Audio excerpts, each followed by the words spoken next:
not locate the target. In Mombasa, Kenya, the U.S. military Air Force troops, including the veteran soldier Ray Garrison, are on a rescue mission. They are about to take the U.S. military Air Force, who have already killed 4 hostages and disposed of their remains. As they cannot locate the target, the troops receive a sitrep from their comrades that they will move to another location. Meanwhile, Ray finds the target area and hears the mercenaries talking inside a building. This prompts him to stand outside and impinge on the door, where the mercenaries make a response by firing from inside. Ray takes out a stun grenade from his pocket and throws it inside, making the mercenaries temporarily blind as well as lose hearing and balance. He then immediately asks, despite the lieutenant's order, to hold on to the breach, single-handedly taking out all the targets with his rifle before going searching for further hostages. As Ray inspects the ground floor, he suddenly hears creaks on the ceiling, so he goes upstairs. On the second floor, he reloads his rifles and shoots more of the mercenaries. Once they are all down, Ray throws a smoke grenade into a room and silently enters, where he finds the last mercenary pointing his gun at the hostage's head. He slowly approaches them, but stops when the mercenary orders him to drop his rifle. Afterward, he inquires about what the mercenary wants, learning that he needs Ray's forces to pull back and a helicopter to flee with. Ray orders his teammate to hold fire while negotiating a deal with the mercenary before providing him with a chopper. He asks the mercenary where he keeps the phone, and as soon as the guy turns his head to show him, Ray pulls out the gun and shoots him. This leads Ray and his troops to a successful rescue operation as they get their target hostage secured from the mercenaries. After that, the U.S. military aircraft transports them to Aviano Air Base in Italy, where the U.S. Air Force has permitted them to spend their vacation anywhere inside the country. Since that is the case, Ray feels happy to be able to reunite with his wife, Gina Garrison, who is waiting for his arrival on their base. They will finally get the opportunity to spend time together and enjoy the holiday by going to a coastal village in Italy located on the Amalfi Coast. Once Ray and Gina reach their destination, they immediately drop themselves at a hotel to get some rest. The following day, when Ray wakes up, there is a letter from Gina telling him that she is going out to get something for their breakfast. While waiting for Gina to return, he goes to take a bath when suddenly 2 mercenaries appear from within the room and abduct him. Soon after, Ray discovers he is being held captive by a bunch of mercenaries while strapped to a chair. Martin Axe, the leader of the group, eventually appears in front of Ray and confronts him about the involvement of the U.S. military in their objective to take hostages. Ray remains silent, so Martin presents him with Gina, who is also abducted by them, and presses him once more for information about who gave him the heads up to intervene in their hostage-taking in Mombasa. But Ray still refused to disclose anything, claiming he was merely following orders and had no idea who might have tipped him off.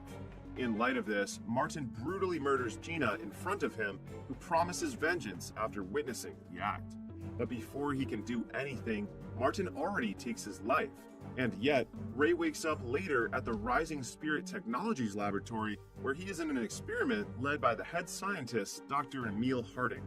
Harding is taken aback when Ray regains consciousness and remains stable, so he and his colleague, KT, immediately visit him. Once inside Ray's room, Harding explains to him that the U.S. military usually lets RST take over disabled military veterans and other military patients so that the cutting-edge biotechnology here can cure them. But Ray's case is exceptional because he was the test subject of their experimental nanite technology, which brings him back from the dead. This makes him the first successfully resurrected RST human subject of the RST's Bloodshot program to have his whole bloodstream replaced with nanites. This piques Ray's interest, and he demands Harding to break down every aspect of nanotechnology for him. After showing him the operating room and saying they work on developing methods to increase the speed and strength of the military's armed forces, Harding then brings Ray to his private laboratory room and suddenly slashes his hand to demonstrate the nanites. He reveals that the nanites are helping his body recover from injuries, and it can also make him stronger. However, Harding cautions Ray that his nanites can run low, so they need to be recharged regularly to keep them from wearing out and causing him to die again. As the demonstration is over, he brings Ray to the rehabilitation center, introducing him to fellow patients like former U.S. Army Ranger Marcus Tibbs, who enhanced his sight with ocular prosthetics, and former Navy SEAL Jimmy Dalton, who engineered his feet. Even though Ray has already met KT, a female ex-swimmer for the United States Navy, Harding introduces her again, saying that KT's enhancements are her larynx and trachea, which allows her to breathe through clavicle-mounted respirations.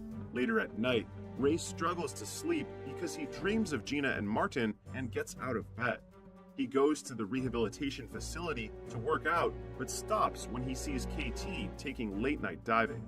They chat and both decide on having a drink to relieve themselves from trouble sleeping. While imbibing, Ray unexpectedly hears the music Martin played while killing them, and he is immediately taken back to the moment when his wife was murdered. This prompts him to leave the RST and seek revenge for Gina's death by killing Martin. He hacks into RST's system with his nanites and utilizes the information to pinpoint Martin's precise location. When Ray learns that he is in Budapest, Hungary, he doesn't waste much time getting there and killing everyone connected to Martin, including the security personnel. Meanwhile, Harding observes Ray on the RST computer screen, witnessing firsthand how effectively Ray dispatches his targets. It is then revealed that Harding plots on making the Bloodshot program successful and eliminating every former associate who betrayed him, using Ray as his weapon. Therefore, he issues an instant order to KT, Tibbs, and Dalton to take Ray back to the facility.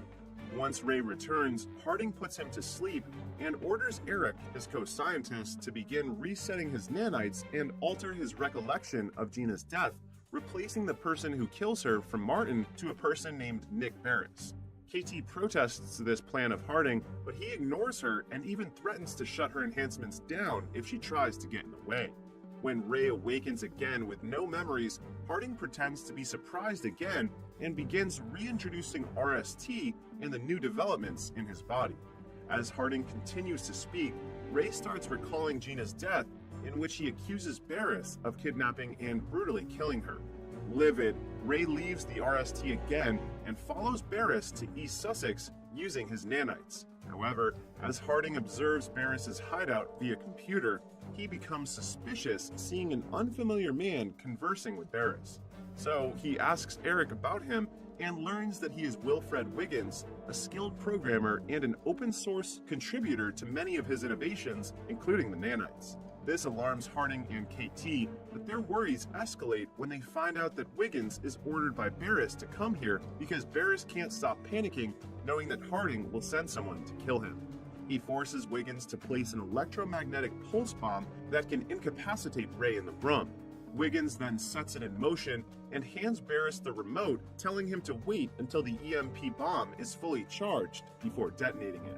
Once Barris fully notes the instruction, he orders Wiggins to leave and return to his office. Harding immediately orders Ray to stay away from the place, but something is intercepting their signal. Meanwhile, Ray finally reaches Barris's office and starts accusing him of the murder of his wife, which makes Barris confused, explaining that he is not involved with the murder and the RST is probably lying to him.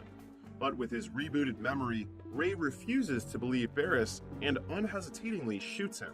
He then attempts to leave the office when suddenly Wiggins activates the EMP bomb using the other remote control. As a consequence, Ray's nanites shut down, breaking his connection to the RST. When Ray falls to the ground, Wiggins immediately takes him to his office, where he uses higher voltage to wake him up and make his nanites function again.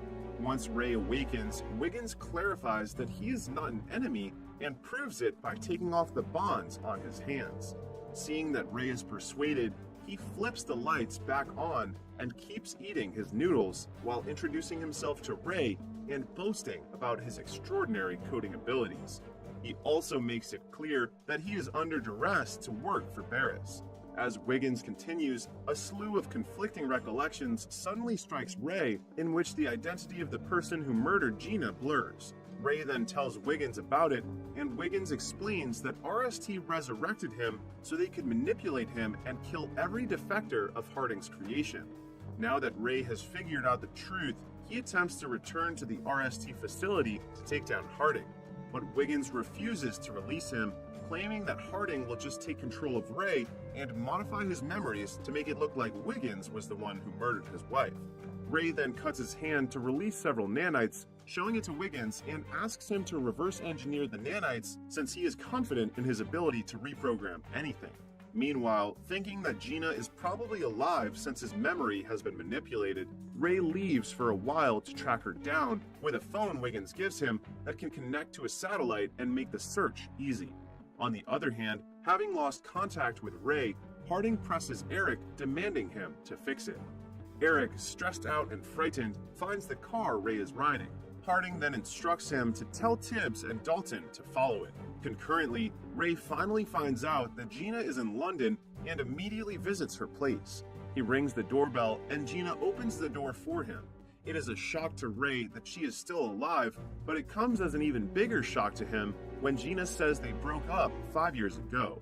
She has put the past behind her and begun a new chapter in her life with her loved ones. Ray gets confused at first, but when he sees a child approaching Gina, he suddenly gets silent and leaves without saying goodbye to her. As Ray drives back to Wiggins' office, Tibbs and Dalton find him and intentionally crash their vehicle into Ray's car. Ray jumps out of the car immediately, but Dalton quickly electrifies his nanites by shooting him. Dalton then attempts to fire again, but Ray exerts all his strength to recover his nanites and throws a piece of steel at him. Afterward, Ray flees the area while Dalton grunts in frustration as he cannot catch him. Pissed off, he orders Tibbs to find Ray's location before he drives off to get him again. Tibbs then activates every tracker in the sky, and once he tracks him down, he signals Dalton and keeps providing pins detailing Ray's whereabouts. Dalton catches Ray on the road, but both of them are driven over by a truck, and Dalton's robotic legs break. Conversely, Ray's cybernetic upgrades keep him from ever getting hurt. Ray then rushes over to attack the vulnerable Dalton, but Tibbs thumps a jackknife across his back, rendering him unconscious. Afterward, they take Ray back to the RST laboratory to reset his nanites and modify his memories. After re-establishing contact with Ray and seizing control over him once more, Harding orders KT to capture and kill him to prevent the exposure of the Project Bloodshot, but KT refuses to follow his order. However, Harding deactivates her enhancements and reminds KT that he has the means to eliminate her at any time if she ever again refuses to cooperate. He then activates her enhancement again, and KT has no choice but to do his command in capturing Wiggins.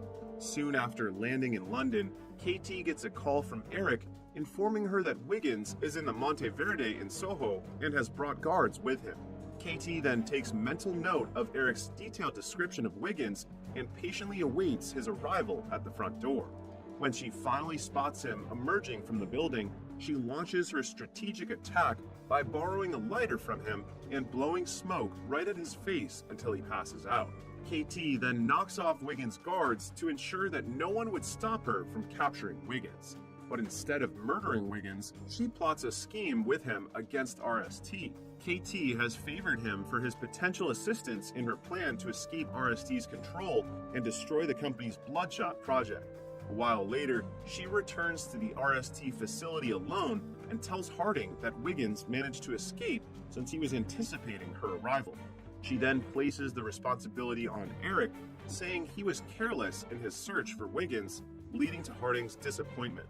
Having exhausted all other options, Harding implements his backup plan, which entails giving Eric strict instructions to implant in Ray's memories that Wiggins must be killed.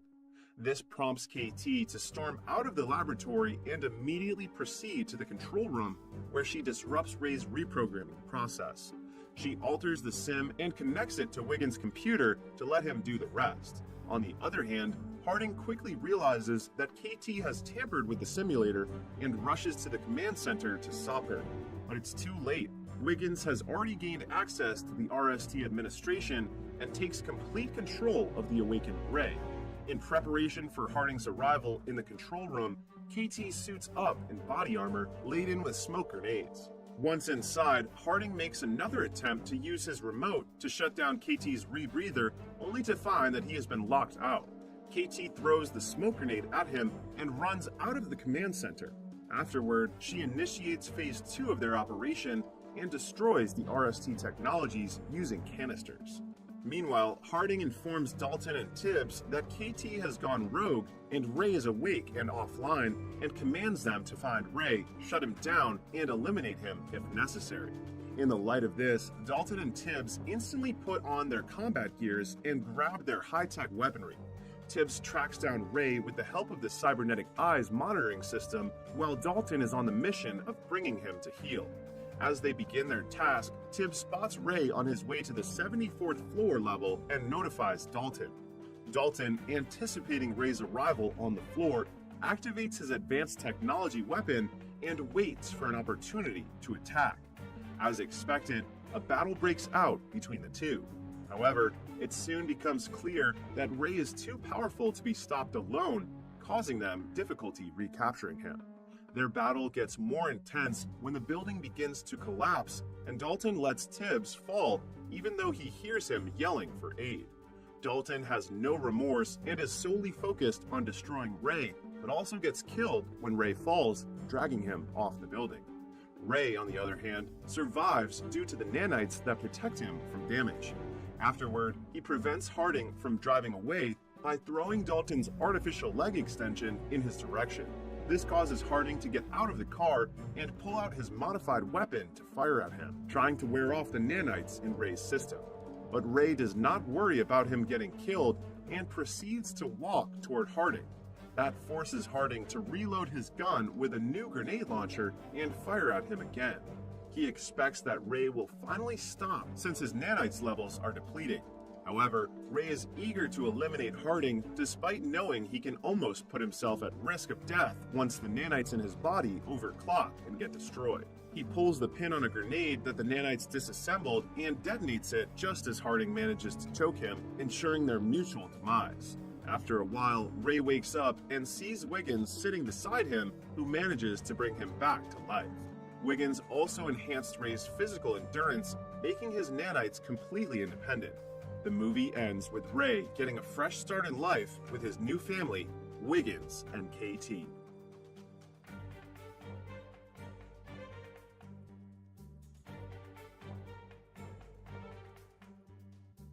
"800 years ago, Calder and his friends are working as witch hunters, looking for the witch that has cursed their town with the Black Plague, which has killed dozens of families.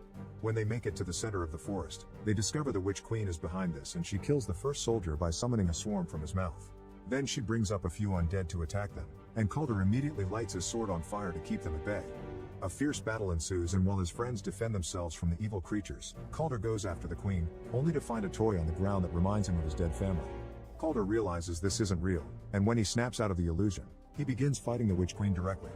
The queen pushes him through a hole on the tree and traps him with her roots, but Calder lights the sword again and starts a huge fire. Then he stabs the queen to kill her. However, as she dies, the queen curses Calder with immortality so that he'll forever live with his suffering loneliness. In modern day, Calder is still alive and working as a witch hunter. Currently he's on a plane, and when he breathes against the window, he sees a symbol indicating the presence of magic. Using a pin on a glass of water as a compass, Calder finds the witch and gets rid of the person on the seat next to her by spilling the water on his lap.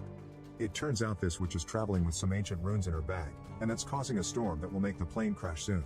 In fact, the plane suddenly begins to shake, but Calder grabs the runes and deactivates them, making the storm instantly go away. Sometime later, Calder visits his dear friend the 36th Dolan, who works for the Axe and Cross organization like him.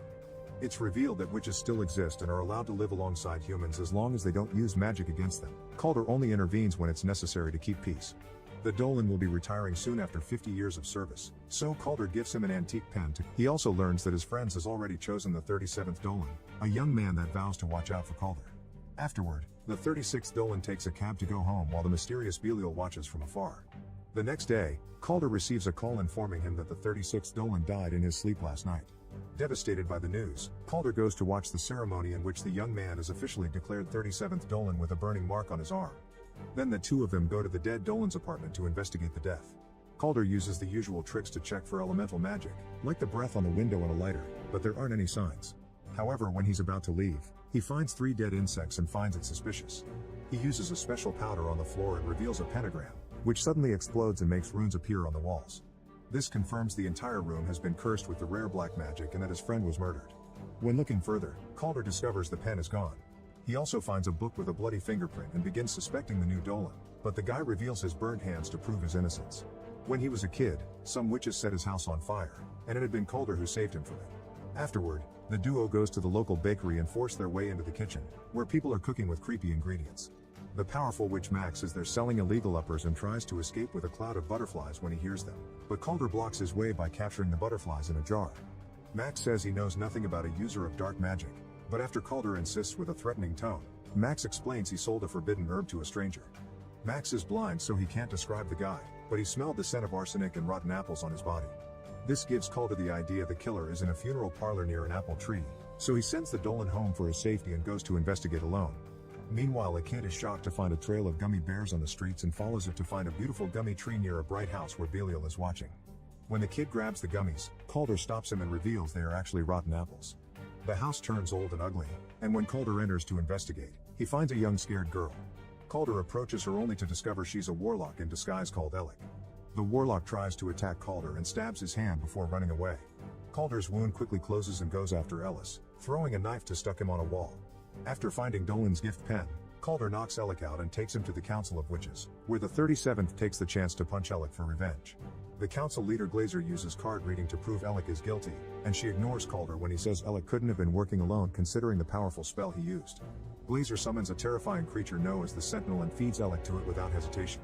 Then Calder notices a dead insect on Glazer's clothes, giving him an idea. He checks on the 36th Dolan's body and uses a carved candle to prove the presence of magic. Then he checks Dolan's neck and finds another insect that proves he isn't dead. He's actually been cursed by old school black magic. The only way to get rid of the curse is to kill the warlock that cast it. Since Alec is dead, this proves he was working for someone. Calder also notices a cut on Dolan's finger and goes to recheck the book, finding multiple bloody fingerprints left on purpose to form a message. Remember your death. Since Calder doesn't remember his early life, he goes to a witch bar for help. His mere presence scares all the witches away except for the owner Chloe, who Calder asks for a memory spell. Chloe is hesitant to help a witch hunter because he hunts her kind, but she accepts when Calder explains it's for the sake of a friend. She proceeds to put a memory potion inside a cherry, and when Calder eats it, he suddenly finds himself in the cursed woods, seeing his own charred corpse kneeling on the ground. However, when he's about to see more, Belial shows up and pulls him out of the spell. When Calder suddenly finds himself chained to the floor. By breaking his fingers, he manages to get his hand through the cuffs and frees himself before going after Belial, triggering a fight. Unfortunately, Calder is still under the effects of the spell and keeps seeing hallucinations, so he can't fight well. Belial uses the chance to set the bar on fire, leaving Chloe to bring Calder back from his trance. Calder thinks she's the queen and tries to kill her, but she blows a powder into his face and wakes him up just in time. Calder tries to catch Belial again, but Belial opens a root hole on the floor and disappears. Chloe tries to use a fire extinguisher to no avail and laments the loss of her bar because it's all she had, so she says Calder is a monster like everyone says. Later in the evening, Chloe hears a weird noise in her apartment and suddenly all the lights explode, allowing roots to open another hole in the floor and drag her down to hell. Chloe tries to struggle free from their grasp and notices Calder's hand helping her, but at that moment she wakes up and finds herself in the cathedral. Calder and the 37th Dolan are researching Belial, and Calder asks Chloe for help again, convincing her to collaborate to get revenge for her bar. Chloe accepts, but with her bar gone she needs ingredients for the potion, so she takes Calder to a friend's house. When they arrive there, Chloe is devastated to discover her friend has been murdered and all the important plants were stolen. At that moment she gets a call coming from her friend's phone, but it's Belial with a message threatening them with more attacks incoming.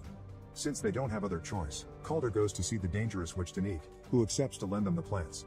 However, while Chloe is distracted checking the plant, Calder suddenly begins seeing illusions of his family. It turns out Danique is a traitor, and while her employees catch Chloe, Calder gets trapped in a memory spell. He enjoys seeing his family again, but his happiness is interrupted by Chloe, who keeps talking and pushing until he wakes up. Back in reality, Calder finds himself being dragged away by Danique's men. He immediately knocks them all out and finds Chloe, freeing her before interrogating Danique. The witch swears she doesn't know Belial's intentions, she only got him the plants he needed. Calder decides to leave without punishing her, but Chloe takes revenge by stealing Danique's magical gem and destroying it, which reveals Danique's real hideous face. Afterward, Calder has a chat with Chloe and confirms she's a dreamwalker, meaning she should get into some mind. Chloe confesses she's afraid of her ability because when she used it on her brother he died. So Calder takes her to a sacred place that shows the history of witches. After teaching her of her legacy, he reminds her he can't die and guides her through the process of seeing his mind. The duo revisits the night of the curse and finds Calder's charred body